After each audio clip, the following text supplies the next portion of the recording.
আসসালামু আলাইকুম ওয়া রাহমাতুল্লাহ।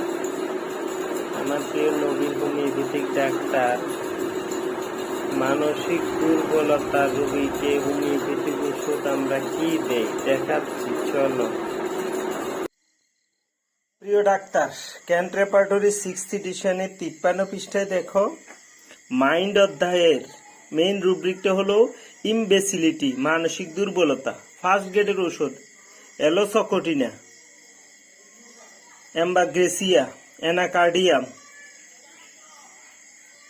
বেরাইটা কার্ব, বেরাইটা মিউর, বেলাডোনা, বিউপোসেহাইটিয়েন্সিস, বিউপোরানা, কার্বোসালফ,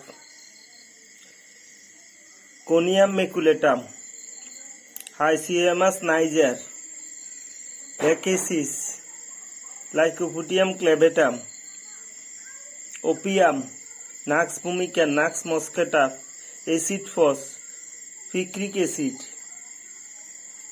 সাইলিশিয়া, স্ট্রেমোনিয়াম, সালফার, ভিরেট্রামেলবাম। সেকেন্ড গ্রেডের ওষুধ আছে, থার্ড গ্রেডের ওষুধ আছে।